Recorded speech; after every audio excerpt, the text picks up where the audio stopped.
শুরুতেই আপনাদের কাছে তুলে ধরছি আজকের বিশেষ বিশেষ সংবাদের শিরোনামগুলি, তারপরে বিস্তারিত জানব প্রত্যেকটি সংবাদ।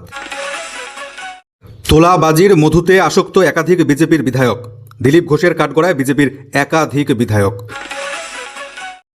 মাদ্রাসায় জঙ্গি তৈরি হয়, জেহাদি তৈরির কারখানা হলো মাদ্রাসা, বুদ্ধদেব ভট্টাচার্যের বিতর্কিত মন্তব্যকে কলকাতায় এসে সমর্থন তসলিমা নাসরিনের। পাকিস্তানি জঙ্গিদের টার্গেটে মুখ্যমন্ত্রী শুভেন্দু অধিকারী, নিরাপত্তা বাড়িয়ে বুলেট প্রুফ গাড়ি আনা হলো শুভেন্দু বাবুর জন্য। মুসলিম হয়ে ভারতের মতো কাফেরদের সঙ্গ দেওয়া অনুচিত, ভারতের সঙ্গে বন্ধুত্বে আফগানদের ইসলামের পাঠ দিল এবার পাকিস্তান। প্রাপ্তবয়স্ক যে কোনো মহিলা স্বেচ্ছায় ইসলাম ধর্ম গ্রহণ করে পছন্দের মানুষকে বিয়ে করতেই পারে, জানিয়ে দিল এলাহাবাদ হাইকোর্ট। আইপ্যাকের যোগ সাজনে মমতার প্রিয় বিএসকে বা বাংলা সহায়তা কেন্দ্রে দুর্নীতি করা অ্যাকশন নবান্নের বন্ধ করে দেওয়া হলো বেতন। উত্তরবঙ্গে হতে চলেছে একাধিক নতুন পুরসভা, বড় ঘোষণা করলেন মন্ত্রী অগ্নিমিত্রা পল। দেশ ছাড়ার 2 বছর পূর্তি, বুধবার প্রকাশ্যে আসছেন শেখ হাসিনা, ফিরবেন বাংলাদেশে, ঘোষণা করবেন তারিখ। ভয়াবহ বিমান দুর্ঘটনায় মৃত ইতিমধ্যে 13, অপরদিকে পাকিস্তানের গৃহযুদ্ধ, খাইবার পাখতুনখোয়ায় শান্তি মিছিলে আত্মঘাতী হামলায় মৃত 14। কেমন থাকবে আবহাওয়া? বিভিন্ন জেলায় কমলা সতর্কবার্তা জারি, বেশ কয়েকটি জেলায় ভারী থেকে অতি ভারী বৃষ্টিপাতের সতর্কবার্তা। আপনার জেলাটির আবহাওয়া বিস্তারিত জানাবো, তার আগে আপনাদেরকে একটা কাজ করতে হবে, খবরগুলিকে বেশি বেশি মানুষের কাছে শেয়ার করে দেবেন, একটা লাইক করে সাপোর্ট বজায় রাখবেন। চাইলে আপনি আপনার মতামত কী ধরনের খবর দেখতে চাইছেন সেটাও কমেন্ট বক্সে অবশ্যই লিখে জানাতে পারেন। তোলাবাজির মধুতে আসক্ত বিজেপির একাধিক বিধায়ক, দিলীপ ঘোষের কাঠগড়ায় এবার একাধিক বিজেপির বিধায়করা। দলের বর্তমান রাজ্য সভাপতি শ্রমিক ভট্টাচার্যের পর এবার প্রাক্তন রাজ্য সভাপতি দিলীপ ঘোষ। তোলাবাজি ইস্যুতে এবার সরব হলেন রাজ্যের পঞ্চায়েত মন্ত্রী দিলীপ ঘোষ। শনিবার বিজেপির রাজ্য সভাপতি শ্রমিক ভট্টাচার্য স্বীকার করে নিয়েছিলেন, নতুন সরকারের বয়স 3 মাস হতে চললেও সব জায়গায় তোলাবাজি বন্ধ করা যাচ্ছে না। আর রবিবার দিলীপবাবু তোলাবাজির অভিযোগে কাঠগড়ায় তুললেন বিজেপি বিধায়কদের একাংশকে। এদিন দিলীপবাবু বলেছেন, দুর্নীতিবাজরা আমাদের দলের নেতাদের কাছে আসার চেষ্টা করছে। আমাদের অনেক নেতা রয়েছেন যারা এই তোলাবাজির মধুতে আসক্ত হয়ে পড়ছেন। কিছু নতুন বিধায়ক হয়েছেন যারা ক্ষমতার স্বাদ পেয়েছেন, তোলাবাজরা মূলত তাদের সঙ্গে ঘনিষ্ঠতা বাড়িয়ে চলেছে। নতুন ক্ষমতা পেয়ে অনেকেই ধরাকে সরা জ্ঞান করছেন, তাদের কথা বার্তা রীতিমতো পাল্টে যাচ্ছে। এরপরে বিধায়কদের ওই অংশকে দিলীপ ঘোষের হুঁশিয়ারি, দল সব কিছুর ওপর কঠোর নজর রাখছে, 6 মাস যেতে দিন, পার্টি সব হিসাব করবে। মানুষ কেন পরিবর্তন করেছে তা আমরা যেন ভুলে না যাই। আমাদের প্রত্যেকের উচিত এসব লোকদের থেকে দূরে থাকা। পরপর 2 দিন দলের রাজ্য স্তরের 2 শীর্ষ নেতার এই আত্মসমালোচনা আদতে গেরুয়া শিবিরের অভ্যন্তরীণ কোন্দল কিনা চর্চা রাজনৈতিক মহলে হয়েছে শুরু। সূত্রের খবর, গত 2.5 মাসের বেশি সময় সল্টলেকে রাজ্য বিজেপির কার্যালয়ে দলের একাধিক বিধায়কের বিরুদ্ধে তোলাবাজি সহ নানান গুরুতর অভিযোগ এসে পৌঁছচ্ছে। পার্টির ভাবমূর্তির কথা ভেবে তা এতদিন প্রকাশ্যে আনা হয়নি, কিন্তু দিন দিন এই প্রবণতা বৃদ্ধি পাচ্ছে বলেই দাবি বিজেপি নেতাদের। সেই সঙ্গে মুখ্যমন্ত্রী শুভেন্দু অধিকারীর জনতার দরবার কর্মসূচিতেও দলীয় বিধায়কদের বিরুদ্ধে গুচ্ছ অভিযোগ আসছে বলে খবর। বিষয়টি আগামী দিনে যাতে আয়ত্তের বাইরে চলে না যায় তার জন্য প্রশাসনিকভাবে পদক্ষেপ করেছেন মুখ্যমন্ত্রী। শ্রমিকবাবুর সঙ্গে আলোচনা করে তোলাবাজি, সিন্ডিকেট রাজসহ বিভিন্ন অপরাধমূলক ঘটনা রুখতে নবান্নে টোল ফ্রি নম্বর এবং বিশেষ কন্ট্রোল রুম নম্বর চালু করা হয়েছে। বিজেপির রাজ্য কমিটির এক সদস্য জানাচ্ছেন, অভিযুক্ত বিজেপি বিধায়করা আত্মপক্ষ সমর্থনের সুযোগ পাবেন।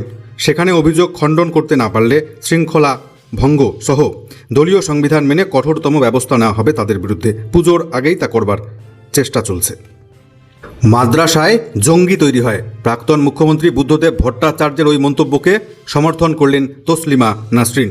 রবিবার বাংলা একাডেমিতে সাংবাদিকদের মুখোমুখি হয়ে তিনি জানিয়েছেন, অনেক ক্ষেত্রে মাদ্রাসায় জেহাদি তৈরি হচ্ছে, কিছু কিছু মাদ্রাসা জেহাদি তৈরির কারখানায় পরিণত হয়েছে। মাদ্রাসাগুলিতে শিশু নির্যাতন, শিশু ধর্ষণ হয়, তাই এসব মাদ্রাসা থাকা উচিত নয়। এর পাশাপাশি অভিন্ন দেওয়ানি বিধির পক্ষেও সওয়াল করেছেন তসলিমা নাসরিন। তিনি বলেন, অভিন্ন দেওয়ানি বিধি চাই, যে কোনো সভ্য দেশে অভিন্ন দেওয়ানি বিধির প্রয়োজন। এক দেশ এক আইন, সবার জন্য সমান আইন চাই। ভারত, বাংলাদেশ এবং পাকিস্তান 3 দেশে অভিন্ন দেওয়ানি বিধি চালুর পক্ষে এদিন সওয়াল করেছেন তসলিমা নাসরিন। 2002 সালে সীমান্ত এলাকার বেশ কিছু অনুমোদনহীন মাদ্রাসা নিয়ে রাজ্যের তৎকালীন মুখ্যমন্ত্রী বুদ্ধদেব ভট্টাচার্য বলেছিলেন, মাদ্রাসাগুলি জঙ্গি কার্যকলাপের আতুরঘর হয়ে উঠেছে। এই মন্তব্য নিয়ে বিতর্ক কম হয়নি। এবার প্রাক্তন মুখ্যমন্ত্রীর ওই বক্তব্যকেই সমর্থন করলেন তসলিমা নাসরিন। তিনি জানিয়েছেন, বেশিরভাগ সময় মাদ্রাসাগুলিতে সরকারি নিয়ন্ত্রণ থাকে না। ছোট থেকেই সেখানে অমুসলিমদের প্রতি বিদ্বেষ শেখানো হয়। সব সরকারই ধর্মান্ধদের ভোটের জন্য আপোষ করে। সে কারণে মাদ্রাসাগুলিতে জেহাদিদের জন্ম হয়। তাই সব মাদ্রাসাগুলিতে সরকারি নিয়ন্ত্রণ প্রয়োজন। এই শিক্ষা ব্যবস্থার পরিবর্তন দরকার বলেও জানিয়েছেন তসলিমা নাসরিন। তসলিমার কথায়, যে ধর্ম নারীকে যৌন দাসী হিসেবে গণ্য করে, আমি সেই ধর্মের সমালোচনা করি। সমালোচনা করতে হবে, সমালোচনা না করলে সংস্কার হবে না। আমি সমালোচনা করি বলে আমাকে বাংলাদেশ থেকে বের করে দেওয়া হয়েছে। পাকিস্তানি জঙ্গিদের টার্গেটে বাংলার মুখ্যমন্ত্রী শুভেন্দু অধিকারী। দিন দুই আগে বর্ধমান থেকে জৈশি মোহাম্মদ জঙ্গি গোষ্ঠীর সদস্য হামিম মণ্ডলকে গ্রেপ্তারির পর রাজ্য পুলিশের এসটিএফ এই সম্পর্কে বিশদ তথ্য জানতে পেরেছে। এই খবর প্রকাশ্যে আসতে মুখ্যমন্ত্রীর নিরাপত্তা বৃদ্ধির দাবি উঠেছে বিভিন্ন মহল থেকে। তার সুরক্ষার কথা মাথায় রেখে দ্রুত শুভেন্দু অধিকারীর জন্য বুলেট প্রুফ গাড়ি নিয়ে আসা হলো। রবিবার সন্ধ্যাবেলা নিজের বাড়ি কাথির শান্তিকুঞ্জ থেকে সেই গাড়িতে চড়ে কলকাতা রওনা দিয়েছেন মুখ্যমন্ত্রী। আসলে শুভেন্দু অধিকারী সাধারণত প্রতি সপ্তাহে কলকাতা থেকে নিজের কাথির বাড়িতে যান, আবার রবিবার ফিরে যান কলকাতায়। তার যাওয়ার রাস্তায় 16 নম্বর জাতীয় সড়ক গোটা রুটে নিরাপত্তা বৃদ্ধির পাশাপাশি রবিবার মুখ্যমন্ত্রীর জন্য বুলেট প্রুফ গাড়ি দেওয়া হয়েছে। শনিবার রাজ্য পুলিশের এসটিএফের আইজি গৌরব শর্মা সাংবাদিক বৈঠক করে জানিয়েছেন, বর্ধমান থেকে গ্রেপ্তার হওয়া জঙ্গি হামিম মণ্ডল পাক মদতপুষ্ট জঙ্গি গোষ্ঠীর সঙ্গে যুক্ত। পাকিস্তানে তার প্রশিক্ষণ হয়েছে। সোশ্যাল মিডিয়ায় মগজ ধুলাইয়ের মাধ্যমে তাকে বিশেষ টাস্ক দেওয়া হয়েছিল। এসটিএফের হাতে আসা তথ্য অনুযায়ী রাজ্যের মুখ্যমন্ত্রী শুভেন্দু অধিকারীর গতিবিধির পুঙ্খানুপুঙ্খ খুঁটিনাটি নজর রাখার দায়িত্ব ছিল হামিম মণ্ডলের ওপর। প্রাপ্তবয়স্ক যে কোনো মহিলা স্বেচ্ছায় ইসলাম ধর্ম গ্রহণ করে পছন্দের মানুষকে বিয়ে করতেই পারেন। ভবিষ্যৎ বেছে নেওয়ার ক্ষেত্রেও তাদের স্বাধীনতা রয়েছে। দুই বোনের বিবাহ এবং ধর্মান্তর সংক্রান্ত মামলায় এমনটাই মন্তব্য করল এলাহাবাদ হাইকোর্ট। মামলার পরবর্তী শুনানি রয়েছে 6 আগস্ট। সম্প্রতি একটি হেবিয়াস কর্পাস পিটিশন দায়ের করেছেন দুই বোন। তাদের নাম দিব্যা ভাটিয়া ওরফে জোয়া দিয়া ভাটিয়া এবং অংশু ভাটিয়া ওরফে আমিনা অংশু ভাটিয়া। দুজনের দাবি, বাবার ইচ্ছার বিরুদ্ধে হিন্দু ধর্ম ত্যাগ করে ইসলাম ধর্ম গ্রহণের পর পছন্দের পুরুষকে বিবাহের সিদ্ধান্ত নেন তারা দুজন। এরপরেই জোর করে দুই তরুণীকে আটকে রাখেন তাদের বাবা। এর জন্য পুলিশের সাহায্য পর্যন্ত নেওয়া হয়। মামলার শুনানিতে বিচারক সন্দীপ জৈন জানিয়েছেন, আবেদনকারীদের সাংবিধানিক অধিকারে হস্তক্ষেপ করা হচ্ছে। যাবতীয় অভিযোগ প্রমাণিত হলে এটাই মনে করা হবে। একই সঙ্গে আদালত জানিয়েছে, আগামী 6 আগস্ট দিব্যা এবং অংশুকে হাজির থাকতে হবে। দুই বোন স্বেচ্ছায় এই সিদ্ধান্ত নিয়েছেন কিনা তা জানাতেই ওই নির্দেশ দেওয়া হয়েছে। আদালত এটাও জানিয়েছে, প্রাপ্তবয়স্ক মহিলারা স্বেচ্ছায় ইসলাম ধর্ম গ্রহণ করে পছন্দের মানুষকে বিয়ে করতেই পারেন। আইপ্যাকের যোগ সাজনে মমতার প্রিয় স্বপ্নের প্রকল্প বাংলা সহায়তা কেন্দ্রে চরম দুর্নীতি, কড়া অ্যাকশন। নবান্নের বন্ধ করে দেওয়া হলো বেতন। সরকারি পরিষেবা দেওয়ার নাম করে তৃণমূল জমানায় দুর্নীতি হয়েছে বাংলা সহায়তা কেন্দ্র বা বিএসকে সেন্টারগুলিতে। এই কেন্দ্রের ডাটা এন্ট্রি অপারেটরদের একাংশ তৃণমূল কংগ্রেসের ভোট কৌশল নির্ধারণ করা সংস্থা আইপ্যাকের সঙ্গে ওতপ্রোতভাবে জড়িত বলে বিধানসভায় বিস্ফোরক দাবি করেছিলেন পুরুলিয়ার বিধায়ক সুদীপ মুখোপাধ্যায়। আর তারপরেই গত জুন এবং জুলাই মাসের তাদের বেতন স্থগিত করে দিল নবান্ন। কর্মী এবং প্রশাসনিক বর্গ সংস্কার বিভাগ থেকে স্পেশাল সেক্রেটারি সমস্ত জেলার জেলাশাসকদের চিঠি দিয়ে জানিয়েছে, বাংলা সহায়তা কেন্দ্রে কর্মরত ডাটা এন্ট্রি অপারেটরদের চলতি বছরের জুন এবং জুলাই মাসের পারিশ্রমিক বিল আপাতত প্রক্রিয়া বা প্রদানের জন্য পেশ করা যাবে না কোনোভাবেই। এই চিঠিতে প্রশাসনিক সিদ্ধান্ত বলে জানানো হয়েছে। সেই সঙ্গে জানিয়ে দেওয়া হয়েছে, ওই খাতে বরাদ্দ তথা অনুমোদন না হওয়া পর্যন্ত বিলের প্রক্রিয়া যাতে শুরু করা না হয়। ওই চিঠিতে নোট দিয়ে মোস্ট আর্জেন্ট লেখা হয়েছে। বিধায়ক সুদীপ মুখোপাধ্যায় জানিয়েছেন, বাংলা সহায়তা কেন্দ্রে ওই ডাটা এন্ট্রি অপারেটরদের নিয়োগ নিয়ে ব্যাপক দুর্নীতি হয়েছে রাজ্যে। তৃণমূলের ভোট কৌশল নির্ধারণ করা আইপ্যাকের সঙ্গে এদের একাংশের যোগ রয়েছে। রাজ্যে বর্তমানে 3561টি বাংলা সহায়তা কেন্দ্র রয়েছে। কেন্দ্রগুলিতে মোট ডাটা এন্ট্রি অপারেটরের সংখ্যা 7120 জন। সাধারণভাবে প্রত্যেকটি গ্রাম পঞ্চায়েত এলাকাতে বাংলা সহায়তা কেন্দ্র রয়েছে। কোনো পঞ্চায়েতে অবশ্য 2টি করে বিএসকে সেন্টারও রয়েছে। আপনাদের জানাই, বিগত তৃণমূল সরকারের আমলে বিভিন্ন সরকারি প্রকল্পের জন্য বিনামূল্যে আবেদন, অনলাইনে সরকারিমূলক পরিষেবা প্রদানের জন্য এই বাংলা সহায়তা কেন্দ্রগুলি গোটা রাজ্য জুড়ে চালু করেছিলেন মমতা ব্যানার্জি। একাধিক বড় সুখবর উত্তরবঙ্গের জন্য। উত্তরবঙ্গ সফরে এসে শিলিগুড়ি পুর নিগমে জনসংযোগ কর্মসূচিতে অংশ নিয়ে বড় ঘোষণা করলেন রাজ্যের নগর উন্নয়ন পৌর বিষয়ক মন্ত্রী অগ্নিমিত্রা পল। রাজ্যে একাধিক নতুন পুরসভা গঠিত হচ্ছে। মন্ত্রী জানিয়েছেন, ডাবগ্রাম ফুলবাড়িতে আলাদা পৌরসভা তৈরি করার প্রক্রিয়া শুরু হয়েছে। তিনি জানিয়েছেন, স্থানীয় বিধায়ক শিখা চ্যাটার্জির বিধানসভায় উত্থাপিত দাবির ভিত্তিতে ওই বিষয়ে ইতিবাচক সিদ্ধান্ত নেওয়া হলো। খুব শীঘ্রই নতুন পুরসভা গঠনের কাজ শুরু হচ্ছে।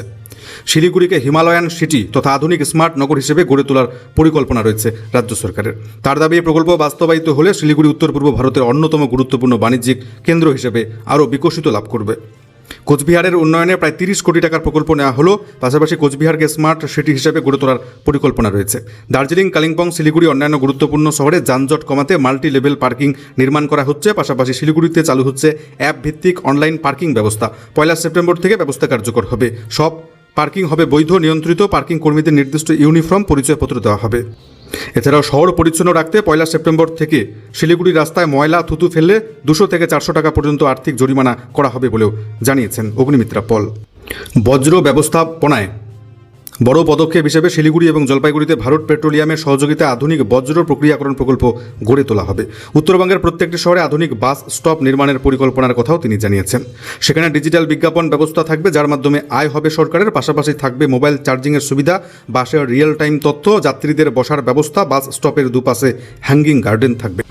দার্জিলিং, কার্শিয়াং, কালিম্পং, মিরিককে এবং শিলিগুড়িকে হিল টাউন সিটি হিসেবে বিশেষ উন্নয়নের আওতায় আনা হবে বলে ঘোষণা করেছেন মন্ত্রী।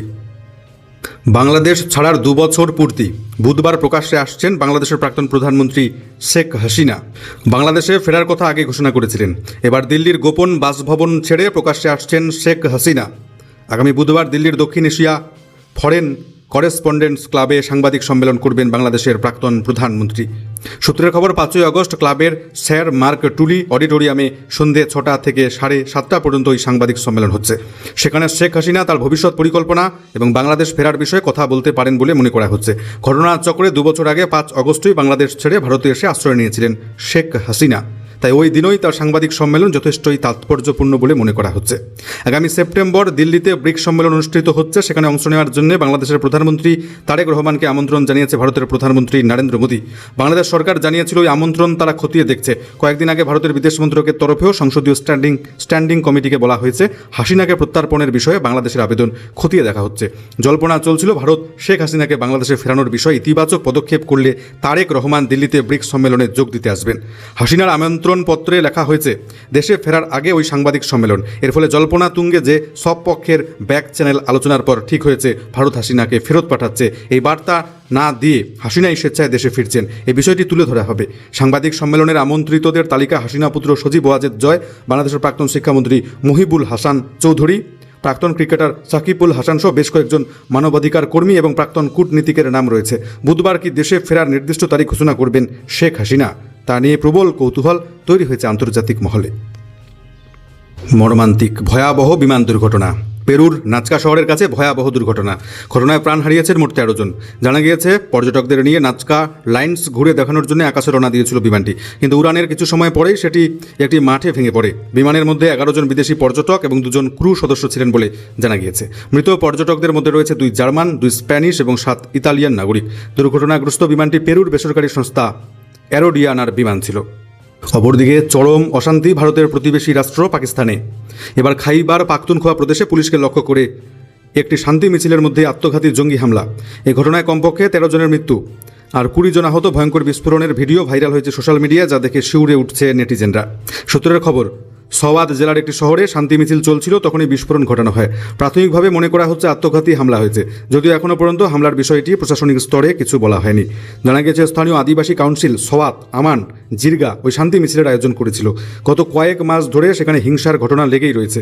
এর বিরুদ্ধে প্রতিবাদ মিছিলের আয়োজন করা হয়েছিল। সেখানেও হামলা চালালো সশস্ত্র কোনো গোষ্ঠী, যদিও এখনও পর্যন্ত কোনো গোষ্ঠী হামলার দায় স্বীকার করেনি। এখনও পর্যন্ত 13 জনের মর্মান্তিক মৃত্যুর খবর সামনে এসেছে। রাজ্যের বিভিন্ন জেলায় কেমন থাকবে আবহাওয়া, এই মুহূর্তে আবহাওয়া দপ্তর কী জানাচ্ছে, লেটেস্ট রিপোর্টটি আপনাদের কাছে আমরা পৌঁছে দিচ্ছি। আজ দক্ষিণবঙ্গের সমস্ত জেলাতে বিক্ষিপ্তভাবে হালকা থেকে মাঝারি বৃষ্টিপাত, তার সাথে বজ্রবিদ্যুৎ সহ বৃষ্টির সম্ভাবনা রয়েছে। দক্ষিণবঙ্গের পুরুলিয়া, বাঁকুড়া, পূর্ব বর্ধমান, পশ্চিম বর্ধমান, বীরভূম, মুর্শিদাবাদ, নদিয়া জেলার 2-1টি জায়গাতে বজ্রবিদ্যুৎ সহ বৃষ্টিপাত, ঘন্টায় 30 থেকে 40 কিলোমিটার বেগে ঝোড়ো হাওয়া বইতে পারে। সংশ্লিষ্ট জেলাগুলির জন্য জারি করা হয়েছে হলুদ সতর্কবার্তা। আজ সোমবার উত্তরবঙ্গের সমস্ত জেলাতে হালকা মাঝারি বৃষ্টিপাত চলবে, তার সাথে বজ্রবিদ্যুৎ সহ বৃষ্টির সম্ভাবনা। আজকে দার্জিলিং, জলপাইগুড়ি, আলিপুরদুয়ার জেলার 2-1টি জায়গায় বিক্ষিপ্তভাবে ভারী থেকে অতি ভারী বৃষ্টিপাতের সম্ভাবনা। বৃষ্টিপাতের পরিমাণ থাকতে পারে 7 থেকে 20 সেন্টিমিটার। এই জেলাগুলির জন্য জারি করা হয়েছে কমলা সতর্কবার্তা। অপরদিকে কোচবিহার, উত্তর দিনাজপুর, কালিম্পং জেলার 2-1 জায়গায় ভারী বৃষ্টিপাতের সতর্কবার্তা রয়েছে। পাশাপাশি মালদহ, উত্তর দিনাজপুর, দক্ষিণ দিনাজপুর জেলা বজ্রবিদ্যুৎ সহ বৃষ্টিপাতের সম্ভাবনা। পাশাপাশি 30 থেকে 40 কিলোমিটার বেগে ঝোড়ো হাওয়া বইতে পারে।